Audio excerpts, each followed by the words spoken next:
Graça e paz, meus irmãos, a paz do Senhor Jesus para todos. Sejam todos bem-vindos de volta aqui no nosso canal Alerta Igreja.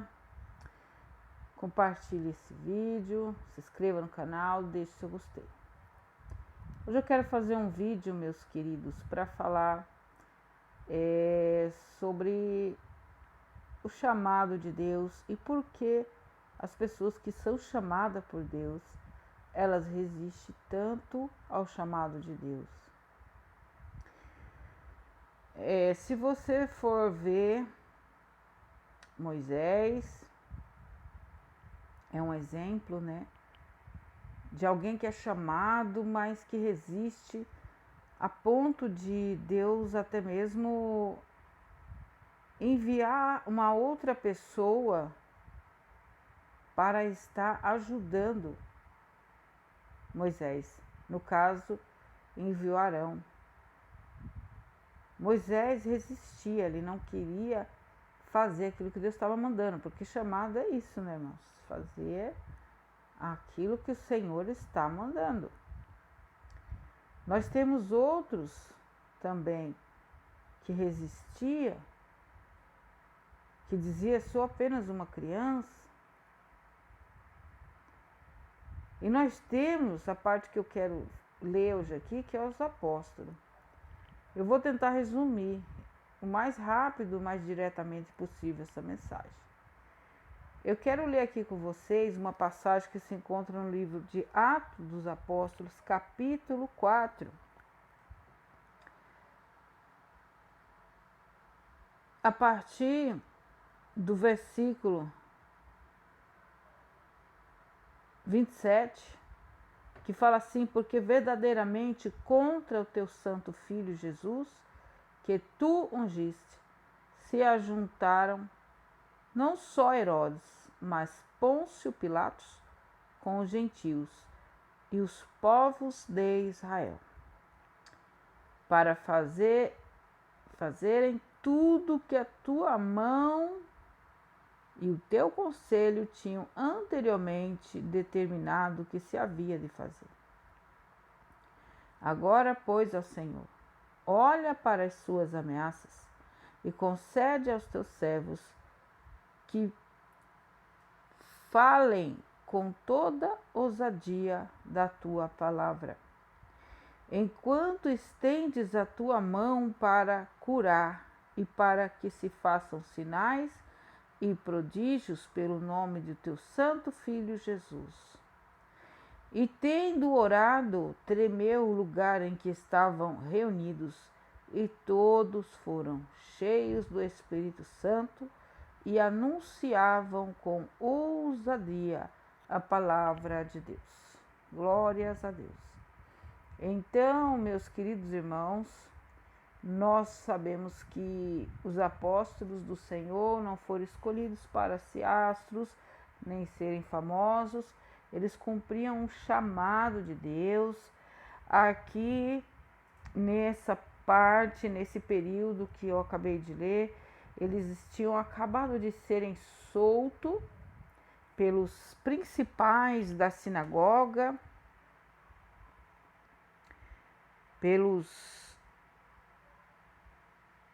aqui está escrito aqui no 4, verso 6, capítulo 4, no verso 6, fala assim: e Anás, o sumo sacerdote, e Caifás, João e Alexandre, e todos quanto haviam da linhagem do sumo sacerdote. E pondo-os no meio deles, perguntaram: com que poder ou em nome de quem fizestes isso? Então esses eram os que estavam ali perseguindo os servos de Deus. Eram aqueles que eram os verdadeiros sumos sacerdotes da época, irmãos.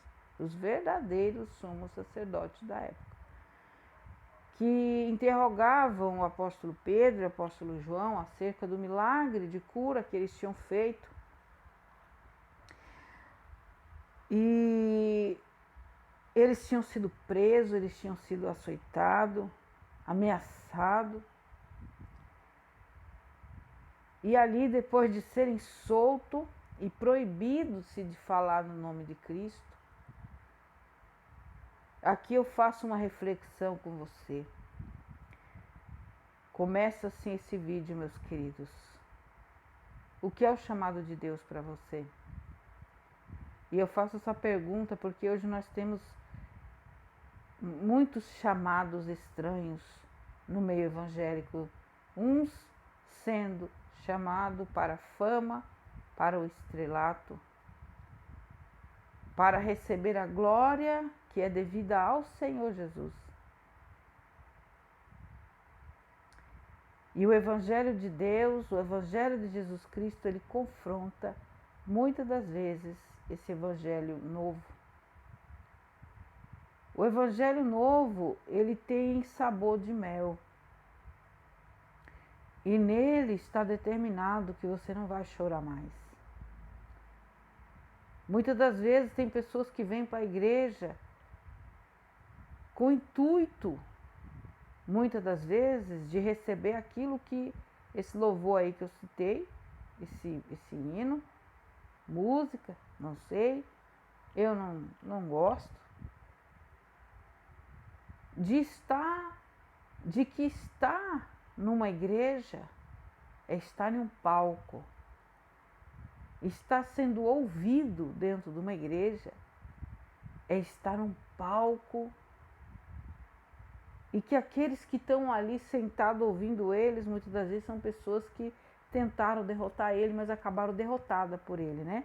Quem que não conhece essa música gospel que as pessoas cantam, né? Vão estar entre a plateia e você no palco. Não sei quem canta, não gosto desse tipo de música, não estou julgando a vida espiritual da pessoa e nem o hino total em si. Eu estou falando desse trecho, porque para pessoas falha de entendimento, isso é um chamado sim a um meio de vida. Entrar para o Evangelho, para ficar num palco, recebendo glória, recebendo louvor, enquanto que outros vão ficar ali com cara de tacho, contemplando a sua vitória. Esse é o evangelho gospel novo que está por aí rolando, aonde mais produzem inimizades, aonde mais produzem dissensões e todo tipo de coisa da carne. Mas existe um chamado verdadeiro. E eu acho interessante que aqueles que são chamados para esse chamado que eu acabei de falar, que é o chamado da fama, é o chamado a glória terrena da carne, né? Eles até mesmo brigam por essas posições, odeiam pessoas, passam a perna em pessoas, puxam tapete de pessoas por causa dessas posições.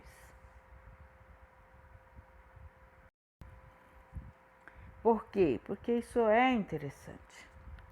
Mas o Evangelho, não só o Evangelho, desde que Deus começou a chamar sacerdotes e profetas, desde o chamado do próprio Abraão, que também teve suas provas, todos tiveram que passar prova. Abraão, Isaque, Jacó, José, Moisés, Josué, por aí vai. Samuel, Davi, todos tiveram provas ardentes. Davi, o grande rei, o rei vitorioso,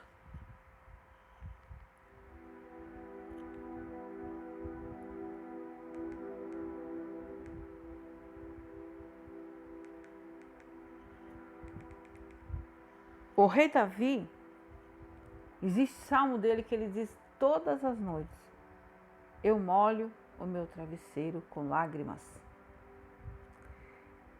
Mas é o grande rei Davi. Mas o chamado de Deus, irmão, escreve o que eu estou te falando, nunca é para exaltação. Nunca. O chamado de Deus é para exaltação do próprio Deus, para engrandecer o nome do próprio Deus. Até porque se Deus exaltasse o homem, ele estaria usando de engano conosco. Porque nós não somos dignos de exaltação e nem capazes de ser exaltado sem pecar. Satanás se exaltou e caiu para sempre. E Deus jamais fará isso conosco. Mas hoje se vendem nas igrejas, assim como o profeta Balaão vendeu ou tentou se vender para os inimigos de Israel e profetizar aquilo que os inimigos de Israel queriam que profetizasse. Assim, hoje em dia, existem pessoas pagando para que servos de Deus se vendam e que, ao invés de pregarem o evangelho da justiça, do reino, da verdade, sejam pessoas falsas, alimentem o engano, a mentira e a injustiça. Quem pensa que até hoje o diabo não está comprando os profetas? Está enganado. Satanás continua comprando profetas. Então eu digo para você que é chamado de Deus, não entre no engano do profeta Balaão. Não venda a tua boca, que Deus chamou para ser boca de Deus, ser boca de justiça, ser boca de verdade, ser um diferencial nesse mundo corrompido, nesse mundo onde os valores estão invertidos, aonde o bem virou mal, o mal virou bem. Não venda a tua boca como um mercenário para fortalecer o mistério da injustiça que já operava nos tempos dos apóstolos e opera com muita força, talvez no seu ápice, nos dias de hoje. Mas seja um verdadeiro profeta, um verdadeiro servo, não negue o teu chamado. O nosso chamado muitas vezes contém açoite, perseguição. Você que conhece a palavra de Deus, sabe que nesse texto aqui de Atos dos Apóstolos que eu acabei de ler, a gente fica até assim entristecido de ver como que aqueles homens, esses homens que eu citei aqui, os principais das sinagogas, confrontavam os apóstolos de Cristo, sabendo que não tinham como contestar a eles. Mas que mesmo assim, não achando o que fazer, eles os libertava, soltava, deixava ir embora, mas não tirava de dentro do seu coração a maldade, a obstinação, a dureza de coração, a incredulidade, a ambição. Sim, porque esses homens perseguiam a Cristo por ambição, muitas das vezes, de dinheiro, dos seus cargos, das suas posições. Porque o Senhor Jesus, ele fala que os fariseus, e eu estou falando aqui, gente, de falsos chamados, de pessoas que estão, mas não são, se é que você me entende. O Senhor Jesus, ele denuncia esse tipo de pessoa. Ele diz que eles adoram as saudações nas praças, os primeiros lugares nas sinagogas, os primeiros lugares nas mesas. Eles fazem tudo para serem vistos pelos homens. Eles amam ser chamados de rabi. Então era isso que estava no coração desses homens que não aceitaram o evangelho. Porque eles não aceitavam a verdade, apesar de não poder contestar contra ela. Porque essa verdade não lhes dava glória. Porque esse Cristo confrontou com eles. Então não importava como os apóstolos depois falam assim num tom de... Eu interpreto que eles falam num tom de que coisa absurda. Estamos sendo interrogados pelo bem que fizemos a uma pessoa. Porque eles chegam para os apóstolos e diz assim: no nome de quem vocês fizeram essa bondade aí? Porque se não é para dar glória para nós, não importa quão bom seja, quão verdadeiro seja, nós rejeitamos. Era assim que os sacerdotes, os principais das sinagogas, os que tinham o poder eclesiástico, o poder espiritual, que eram vistos como representantes de Deus naquela época, era assim que eles estavam agindo e era assim que eles estavam fazendo. No entanto que isso fica muito claro quando o Senhor Jesus, ele ressuscita Lázaro. Essa é uma das partes mais fortes e aonde ele mostra para toda a humanidade, digo nós, humanidade, porque não estávamos lá, mas chegamos ao pleno conhecimento, porque nós cremos sem ter visto. Ele mostrou a humanidade, mostrou aos que estavam lá naquela hora, que quem estava ali não era qualquer um, mas era o dono da vida. Porque somente o dono da vida poderia dizer a um morto de 4 dias. 4 dias de morto, a pessoa já está em estado de putrefação. O defunto já cheirava mal, o sangue já tinha apodrecido, as coisas já, os vermes já estavam ali, de repente já se alimentando do corpo de Lázaro.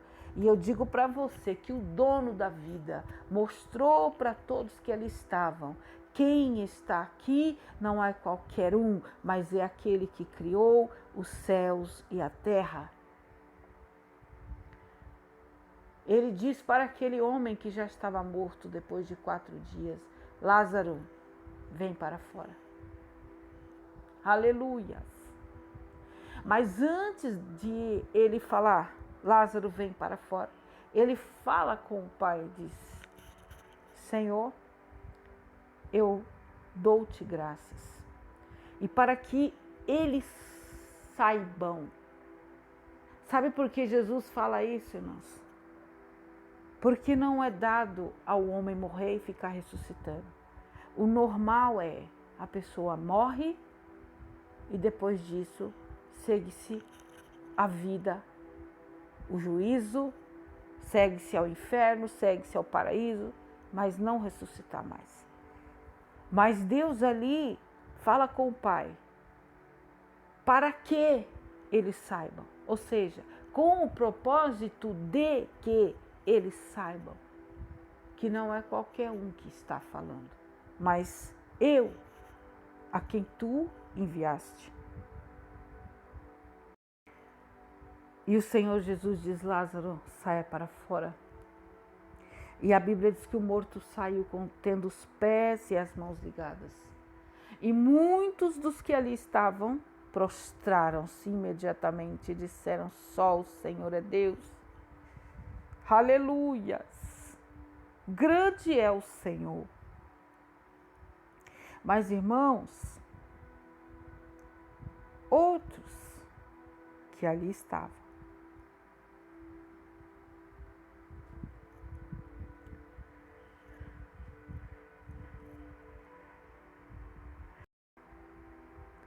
contemplaram o mesmo milagre. A Bíblia diz que saíram dali. E quem eram? Os principais da sinagoga. Saíram dali e foram formar um conselho para matar Jesus. E eles diziam o quê? Você acha que eles estavam preocupados? Dizer, esse homem é um charlatão, ele está enganando o povo, ele pode não ser o que ele está dizendo. Não. A preocupação deles era: este homem faz muitos milagres e vai nos tirar da nossa cadeira. Ou seja, eles não estavam preocupados em servir a Deus, em ajudar o povo que estava ali enfermo, doente, cego, andando nas trevas. Eles não queriam ajudar a população e nem tampouco temiam a Deus, mas estavam preocupados com o quê? Com as suas posições, com as saudações na praça, com fazer as coisas e serem aclamados pelo povo, recebendo a glória que era para ser de Deus.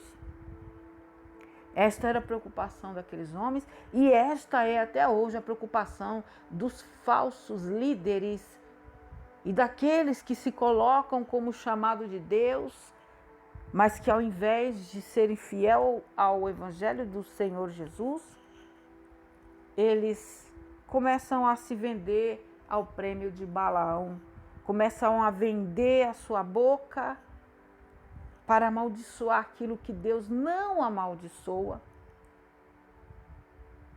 Assim são os falsos. E os verdadeiros?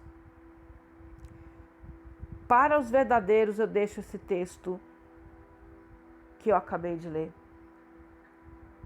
Os apóstolos, quando viram o cálice que iam beber, eles fazem uma oração a Deus, não pedindo ao Senhor que não fossem perseguidos, não falando para Deus, Senhor, abate esses homens, mata esses perseguidores. Eles não pediram isso. Até porque, quando estavam com Jesus, o Senhor Jesus foi muito claro, dizendo para eles: não é a criatura maior do que o seu Criador. Se perseguiram a mim, também perseguirão a vós. Mas se guardaram a minha palavra, também guardarão a vós. Então, os apóstolos, entendendo que a perseguição fazia parte do plano da glória, da coroa, eles não pedem para não ser perseguidos, mas eles fazem um pedido que Deus achou justo, tanto é que tremeu o local onde eles estavam. E eles fazem 2 pedidos para Deus. Um deles é, quando eles dizem: olha para as ameaças e nos conceda pregar a tua palavra com ousadia. Petição número 1. Nós queremos unção. Nós queremos pregar a tua palavra com ousadia. Sabe por quê, irmãos? Porque Pedro já tinha feito o sermão lá no capítulo 2 de Atos dos Apóstolos. E ele já tinha experimentado um pouquinho daquele livrinho maravilhoso, que na nossa boca ele é doce como mel. Eles já sabiam quão maravilhoso é ser instrumento de Deus para anunciar o Evangelho de Cristo com ousadia, com unção, com autoridade. E eles pedem mais disso. Nos conceda pregar o teu Evangelho com ousadia. Ou seja, nós não queremos falar que, né? Porque hoje, se você for, por exemplo, assistir uma pregação, um estudo ali de rabinos, por exemplo, né, que eles estudam muito a Torá, a lei de Moisés, é uma coisa muito técnica, sem vida. O Evangelho, irmãos, o Evangelho é aquela coisa maravilhosa, né? Que quando o apóstolo Pedro estava pregando para aquelas pessoas, se eu não me engano, na casa de Cornélio. Eu sou um pouco ruim de guardar nomes. Mas a palavra de Deus diz que quando Pedro estava pregando ali naquela casa, o Espírito Santo caiu sobre eles. E todos foram cheios do Espírito Santo. Então, quem experimenta esse tipo de ministério, vamos dizer assim, ele olha e fala: mestre, eu não quero voltar para aquela coisa morta, chata, né, que era antes. Então, eles pedem mais unção. E a segunda coisa que eles pedem é que enquanto eles pregam a palavra com ousadia, o Senhor mantenha o seu braço estendido às suas frentes e opere sinais e prodígios em nome de Cristo. 2 coisas, então, eles pedem: unção, e eles pedem que Deus vá na frente deles. Porque mesmo com unção, irmão, a gente precisa sempre estar vendo um sinal de Deus eu estou aqui, eu estou com vocês, eu estou na frente, pode dar o passo, eu estou nisso, eu estou no negócio. E essa oração eu deixo para você. Esse sentimento que já está no meu coração, eu oro a Deus que esteja no teu também. Que nós venhamos a fazer a obra de Deus, ou ser a obra de Deus, de uma forma legítima. Não nos vendendo ao prêmio de Balaão, não compactuando com a injustiça, não amaldiçoando aquilo que Deus ama, e nem tampouco fazermos a obra de Deus sozinhos, vazios, sem os frutos esperados. Amém, meus irmãos? Que Deus vá na nossa frente, que a mão de Deus esteja estendida à nossa frente, não para nos dar a glória, mas para dar a glória devida ao nome do Senhor. Amém, meus amados? E por que aquele que é chamado por Deus, muitas vezes ele resiste? Porque Deus não engana ninguém. Quando somos chamados, sabemos para que estamos sendo chamados. Não é para brilhar no palco, não é para regozijar e dizer, olha, eu estou aqui no palco e você está na plateia, eu sou melhor do que você, eu prevaleci sobre você. Irmão, isso daí não é evangelho, isso daí é algo, doutrina de demônio, no mínimo. Mas Jesus te chamou para beber o cálice que ele bebeu, para ser perseguido, para ser caluniado. Mas é caluniado de verdade, viu, irmão? Calúnia de verdade. Não é essas pessoas que às vezes fazem tudo o que quer e quando tudo vem à tona e as pessoas começam a falar, eles vão fazer teatrinho, né? São verdadeiros atores. A gente vê muito isso aí nesse tal de gospel e famoso, hein? Tão falso, irmão. Mas vão lá se vitimizar. Estão me apedrejando. Estão me caluniando. Verdadeiros atrizes, atores, para enganar os tolos, os que não têm o conhecimento da verdade. Mas Deus fala de calúnia verdadeira. Deus está falando de injustiça verdadeira. De pessoas que fizeram aqui, ó, como esses principais das sinagogas que não tinham que falar dos apóstolos. Mas mesmo assim, eles permaneciam com aquele ranço, porque os motivos deles eram outro. O problema deles era outro. Às vezes não podiam falar o que era, então eles inventavam coisas.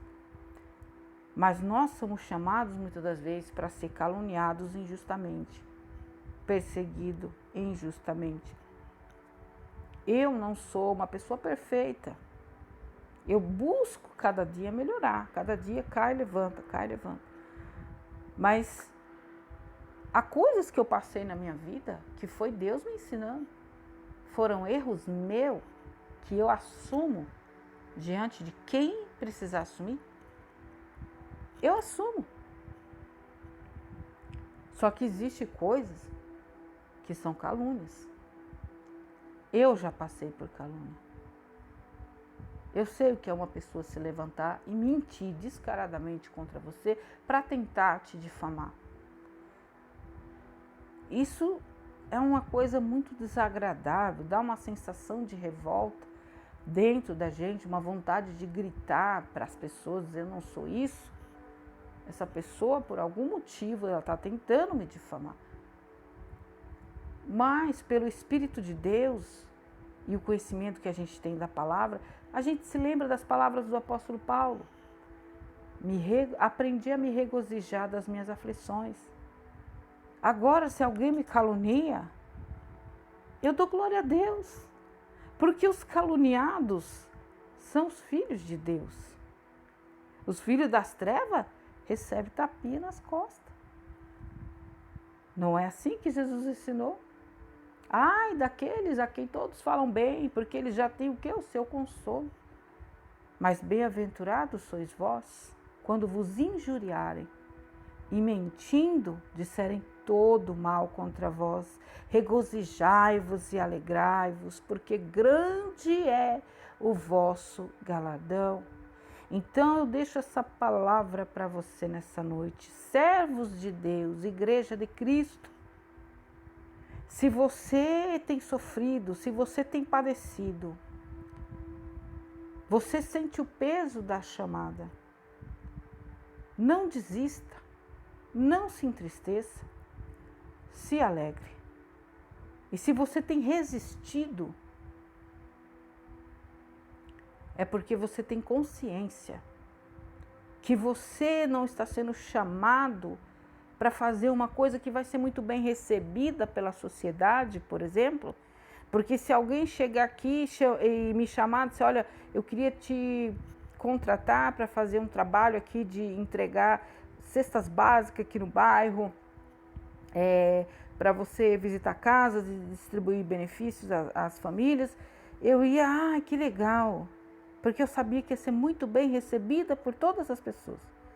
Bateu na porta, tocou a campainha, ai, irmã Cleia, chegou minha cesta, chegou meu benefício. Porque quando a gente vem trazer essas coisas, irmão, a gente é bem recebido pelas pessoas. As pessoas nos querem bem.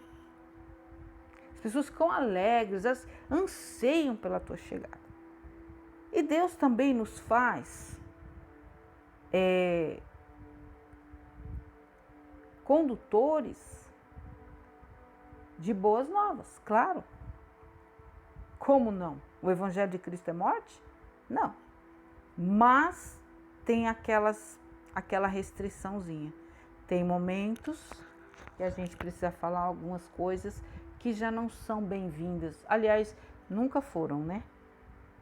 No meio daqueles que estão na escravidão do pecado.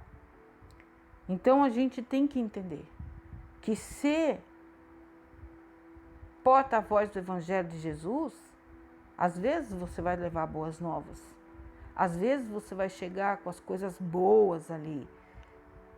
E quantas vezes, né, irmão, vai chegar? Mas tem momentos que você vai ter que falar algumas coisinhas que não vai ser muito bem-vinda. E eu digo para você que os servos de Deus muitas das vezes rejeitam a chamada por saber que vai ter momento que ele vai ter que fazer isso. Ele vai ter que falar coisa que pessoas